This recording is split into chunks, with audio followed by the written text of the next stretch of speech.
할렐루야. 6월 6일 월요일 새벽 기도를 시작하도록 하겠습니다. 사도신경으로 우리의 신앙을 고백하시겠습니다. 나는 전능하신 아버지 하나님 천지의 창조주를 믿습니다. 나는 그의 유일하신 아들 우리 주 예수 그리스도를 믿습니다.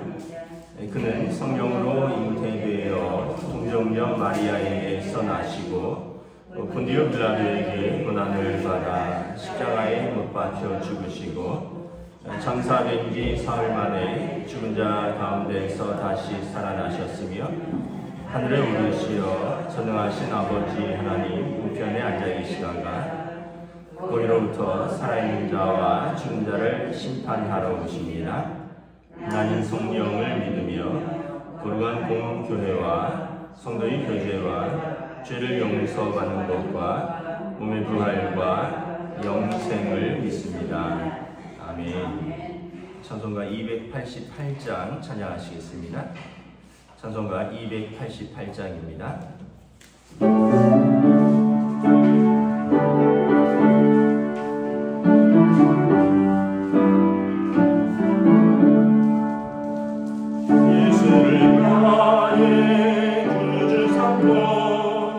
성령과 피로서 거듭나니 이 세상에서 내 영혼이 하늘의 영광 누리도다. 이것이 나의 간증이요 이것이 나의 찬송일세. 나 사는 그들을 찬송하리로다. 온전히 주께 맡긴대요. 사랑의 음성을 듣는 중에 천사들 왕래하는 것과 하늘의 영광 보리로다. 이것이 나의 간증이요 이것이 나의 찬송일세. 나 사는 동안 끊임없이 그들을 찬송하리로다. 주 안에 깊은 누림으로 마음의 풍랑이 잔잔하니 세상과 나는 가는 것 없고 구속한 주만 보이노라. 이것이 나의 간증이요 이것이 나의 찬송일세. 나 사는 동안 끊임없이 그들을 찬송하리로다.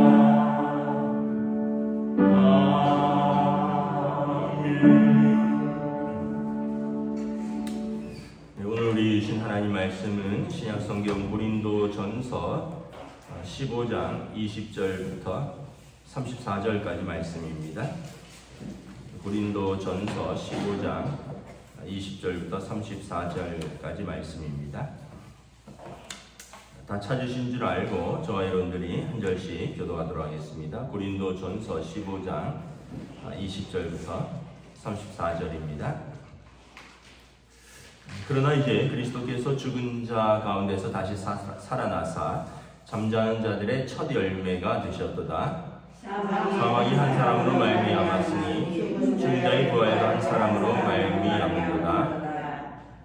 아담 안에서 모든 사람이 죽은 것 같이 그리스도 안에서 모든 사람이 삶을 얻으리라. 그러나 각각 자기 차례대로 되리니 먼저는 첫 열매인 그리스도요 다음에는 그가 강림하실 때 그리스도에게 속한 자요 그 후에는 마지막이니 그가 모든 통치와 모든 권세와 능력을 멸하시고 나라를 아버지 하나님께 바칠 때라.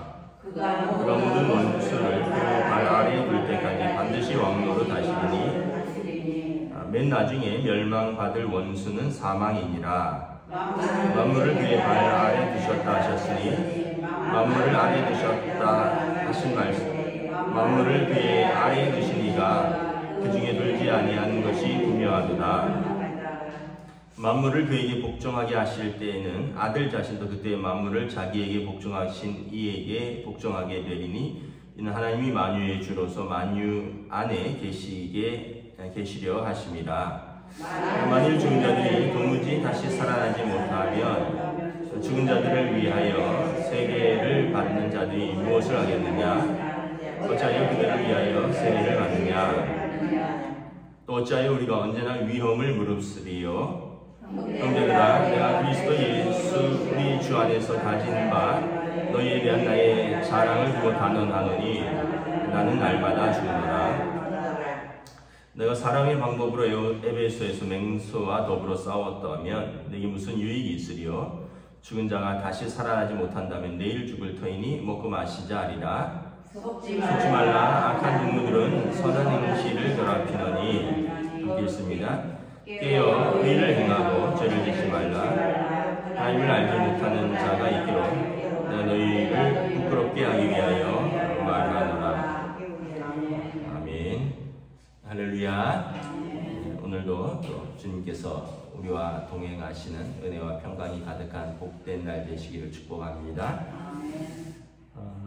고린도전서 15장은 부활장이죠. 그래서 15장 앞부분에 보면 예수님의 부활이 역사적인 부활이다. 그래서 12제자가 보았고 500여 형제가 일시에 보았고 만삭다에서 나지 못한 자, 부족한 자, 사도의 마지막인 나도 보았다. 그러면서 만약 부활이 없다면 기독교는 거짓말의 종교가 된다. 우리의 믿음도 헛것이고 또 우리의 전도도 헛것이고 우리의 모두는 완전한 거짓말장이가 되기 때문에 부활이 없다면 기독교의 존재의 근거가 무너진다라고 말씀하죠. 그러면서 19절에 보면 만일 그리스도 안에서 우리가 바라는 것이 다만 이 생의 삶뿐이면 모든 사람 가운데 우리가 더욱 불쌍한 자라. 왜 그렇습니까? 이 땅에서도 자기 마음대로 살지 못하고 우리가 하나님 나라를 바라보고 믿음으로 절제하고 인내하고 또 사랑하고 이렇게 살았는데 부활이 없다면 그럴 이유 하나도 없는데 여기서라도 내 마음대로 살고 여기서도 내 그냥 감정대로 살고 하고 싶은 대로 죄도 짓고 부활이 없다면 그렇게 살았는데 그렇게도 못 살고 부활도 없다면 우리가 제일 불쌍한 사람 아니냐 이렇게 이야기를 하는 거죠. 그러면서 예수님의 부활이 나와 무슨 상관이 있느냐?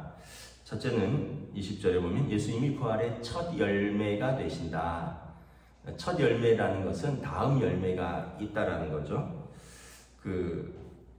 어렸을 때 텃밭에서 고구마를 캐보면 고구마가 땅 속에 이렇게 있는데 이렇게 줄기를 당기면 줄줄줄줄 나오는 거를 우리 아마 어른들은 다 아실 거예요.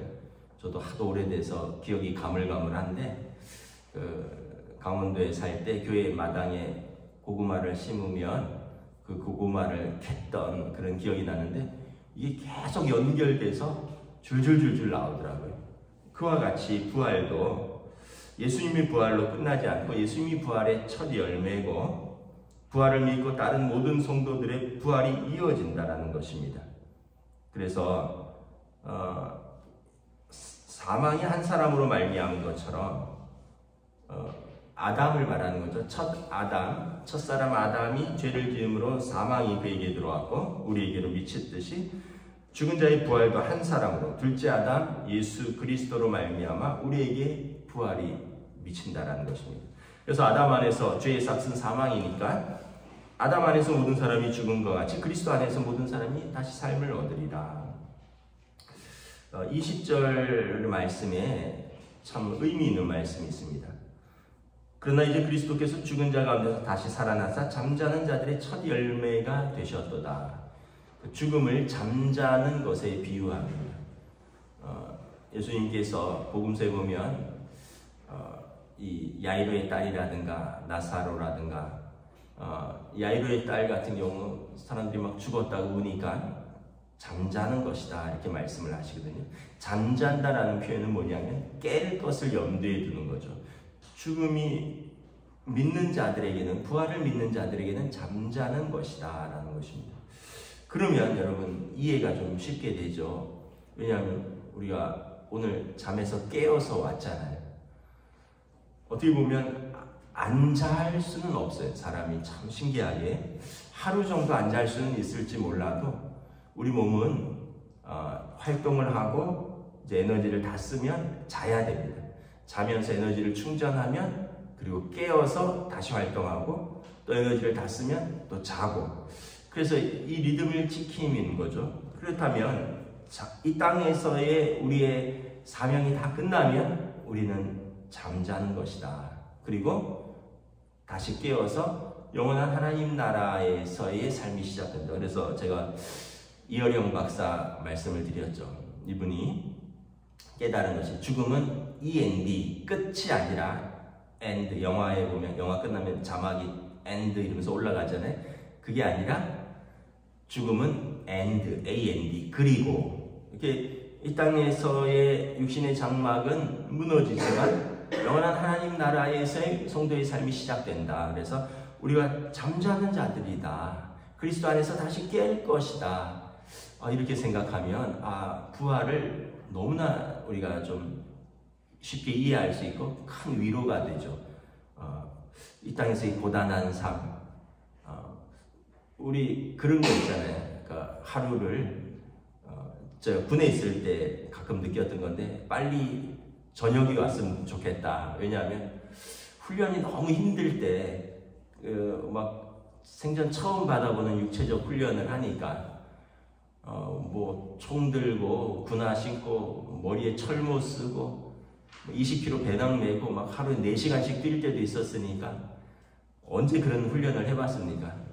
그러면서 빨리 밤이 왔으면 좋겠다. 그럼 하루가 가는 거니까. 그러니까 어떤 면에서 보면 우리 인생에서도 참 고단하고 슬픈 삶들이 있겠죠. 아마 뭐 개인적으로도 다 경험해 봤을 텐데 또 우리보다도 더 정말 사는 것보다 하나님 나라에 가는 것이 더 소원인 분들도 꽤 많을 겁니다. 그렇다면 그것이 그냥 죽음으로서 끝이라면 정말 너무나 안타깝고 불쌍한 인생이죠. 근데 그게 끝이 아니라 하나님 나라에서는 다시 슬픔이 없고 다시 눈물이 없고 다시 아픔이 없고 다시 죽음이 없는 그 나라에서 하나님 아버지께서 우리 아버지가 되시고 그래서 우리 눈물을 닦아주시고 참 그 표현도 참 좋은 것 같아요. 여러분 아이들이 어렸을 때 뭐 넘어졌다거나 아니면 뭔가 슬픈 일이 있어서 울면 엄마나 아빠가 이렇게 무릎에 앉히고 눈물 이렇게 닦아주잖아요. 괜찮아 하면서 눈물 닦아주고, 우리가 이 땅에서는 많은 눈물과 슬픔과 애환과 또는 아픔과 질병이 있었지만 하나님 나라에 가면 하나님 아버지께서 우리 눈물을 다 닦아주신다는 거예요. 다시 아픔이 없고 다시 슬픔이 없고 다시 눈물이 없는 그 땅에서 하나님은 우리 아버지가 되시고 우리는 그의 자녀가 되어서 영원토록 그와 함께 왕노릇하리라. 사도 요한께서 보신 환상 가운데 하나님 나라를 쓴 것입니다. 오늘 고린도전서에서도 바울 사도도 우리가 그리스도 안에서 다시 부활하여 그 약속된 하나님 나라의 삶을 살 것이다. 그래서 아담으로 말미암아서 사망이 들어왔듯이 그리스도로 말미암아 생명이 들어올 것이다. 그래서 그리스도가 첫 열매고 23절에 보면 그 다음은 그가 강림하실 때 그리스도에게 속한 자요, 주님이 오셨을 때 예수 믿는 모든 자요, 그 다음에는 마지막에는 세상을 심판하실 때 모든 자들이 부활할 것입니다. 그래서 그리스도 앞에서 그의 믿음이 있는 자는, 생명책에 이름이 기록된 자는 생명의 부활로, 생명책에 이름이 없는 자는 그 죄값을 따라서 심판의 부활로 서게 될 것이다. 성경은 말씀하는 것입니다. 그래서 우리가 어떻게 보면 신학자 판넨베르크가 예수님의 부활은 역사의 선취다. 예수님 역사의 선치 먼저 이루어진 것이다. 그래서 우리의 미래도 알 수 있고 인류의 미래도 알 수 있는 것이다. 예수님의 부활을 보면서 우리의 미래는 주님 안에서 부활하는 것이고 역사는 주님 안에서 다 깨어서 마지막 심판을 받을 것이다 라는 것입니다. 그래서 여러분, 우리가 부활할 몸이다. 우리는 예수님 안에서 생명의 부활로 참여할 것이다. 이 약속을 우리 어른들은 붙드시기를 축복합니다.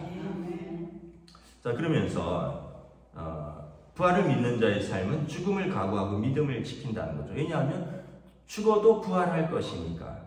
29절 말씀이 좀 난해 구절인데, 만일 죽은 자들이 도무지 다시 살아나지 못하면 죽은 자들을 위하여 세례를 받는 자들이 무엇을 하겠느냐? 어찌하여 그들을 위하여 세례를 받느냐?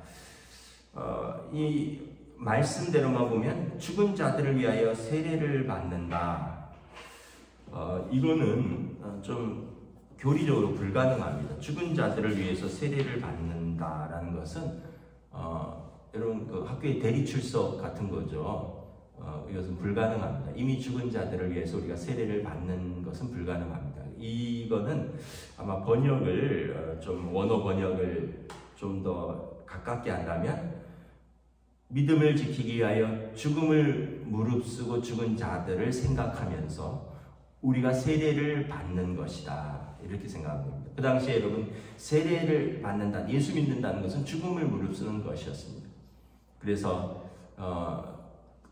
이미 믿음을 지키기 위해서 죽은 자들도 있는데, 그분들을 생각하면서 그분들을 위하여 우리가 죽음을 무릅쓰고 세례를 받는 것이, 부활이 없다면 그것이 무슨 소용이 있겠느냐. 그러니까 우리가 부활이 있기 때문에 이미 죽은, 그리스도 안에서 죽은 자들, 그리고 죽음을 무릅쓰고 오늘 우리도 세례를 받는 것이다. 부활이 있기 때문에. 죽는다 할지라도 우리는 부활을 믿기 때문에 그 죽음을 각오하고 세례를 받는 것이다. 그 당시에 조선시대만 하더라도 세례 명부에 이름이 있으면 그 대원군 시대에 끌려가서 고문을 받고 심지어 죽기도 하고, 여러분, 그래서 병인양요, 신미양요, 신미년에 일어난, 또 병인년에 일어난 오랑캐들의, 오랑캐들의 난리다, 이런 뜻입니다. 병인양요, 병인년에 일어난 그 양놈 오랑캐들의 난리다. 신미양요, 신미년에 일어난 양놈 오랑캐들에 의해 일어난 난리다. 그래서 미국이나 이런 제너럴 쇼머노 사건 그런데 그때 많은 성도들이 죽었습니다. 그래서 병인박해, 신미박해라고 하는데, 그때 예수 믿는다는 이름으로 세례자 명부에, 교회의 세례자 명부를 찾아갔고는 그 명부를 가지고 목을 쳤습니다. 절두산이라고 그러잖아요. 양화진에 가면 지금 성당이 있죠. 그 옆에는 외국인 묘지가 있고 절두산 성지가 있는데, 거기가 병인양요, 신미양요 때 그 참수지였습니다. 그 언덕 위에서 목을 치면 목이 떼구르르 굴러가면서 그 피가 그 절두산, 그래서 절두산입니다. 목을 베는 산이라는 뜻입니다. 그래서 그 피가 흘러서 한강으로 흘러갔는데, 우리 선교학자들이 이제 신앙 고백이 되었죠. 그때 우리 선조들의 피가 그 한강을 타고 굽이굽이 온 나라를 흘러가서 이 땅에 그리스도의 피가 이렇게 온 삼천리 방방곡곡으로 흘러가서 지금 이렇게 기독교가 아름답게 교회가 꽃 피게 되었다. 그래서 그 당시 여러분, 죽음을 각오하고 세례를 받는 자들, 그리고 실제로 세례를 받고 생명을 잃는 자들, 그러나 그 사람들이 부활을 믿었기에, 영원한 생명을 믿었기에 29절에 우리가 30절에 우리가 언제나 위험을 무릅쓰고 생명을 무릅쓰고 세례를 받고, 아마 요즘 같으면은 왜 그런 어리석은 짓을 하냐, 살고 나서 다른 것이 있는 것이지 할 텐데, 그때 우리의 믿음의 선조들은 죽음을 각오하고 믿음을 지켰고 죽음을 각오하고 세례를 받았고, 왜냐하면 부활이 있기 때문에. 그래서 31절에 보면 형제들아 내가 그리스도 예수 우리 주 안에서 가진 바 너희에 대한 나의 자랑을 두고 단언하노니 나는 날마다 죽노라. 바울사도의 자랑은 뭐냐면 날마다 죽노라. 바울사도는 혈기도 죽었고 세상의 욕심도 죽었고 탐심도 죽었고 성공하려고 하는 야망도 죽었고 그 모든 자랑 난 다 그리스도 안에서 배설물로 여기노라. 내가 자랑하는 것은 십자가의 복음만 자랑하고 그리스도 안에서 내가 살고 내가 죽는 것 그것만 자랑하노라. 왜냐하면 부활이 있기 때문에 나는 그 부활 신앙으로 그렇게 산다는 것입니다. 그래서 여러분 나는 날마다 죽노라라는 것은 어떤 면에서 보면 그리스도 안에서 새로워진다라 날마다 새로워진다라는 뜻이죠. 나의 생활, 나의 성품, 나의 가치관, 나의 죄에 대해서 날마다 죽고 그리스도 안에서 날마다 새롭게 사는 것이다. 그래서 마틴 루터가 이제 데일리 팹티즘이라는 말을 했는데 매일 세례를 받는다.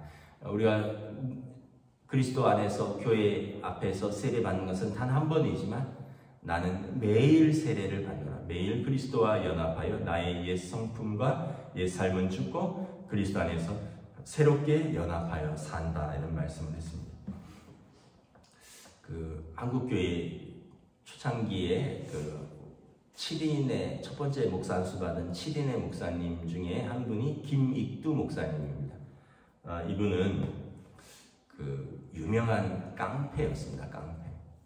그래서 진짜 시장에서 김익두가 나타났다 이러면 평양 시내 시장에서 사람들이 좌판을 막 거둬들일 정도로. 왜냐하면 가서 이제 자리세 뜯고 안 내면 좌판 엎어버리고 옛날 장사라는 게 별거 있겠습니까? 소쿠리에다가 뭐 이렇게 자기들이 거둔 거 이렇게 갖고 나와서 파는데 그 발로 집어차면 그냥 다 못 쓰게 되는 거죠. 그런 유명한 깡패였는데 김익두 목사님이 예수 믿고 변화해서 새 사람이 되었습니다. 그리고 조사가 되었습니다. 조사는 이제 신학교에 이제 막 들어간, 지금으로 말하면 전도사입니다. 선교사들을 따라다니면서 돕는 분.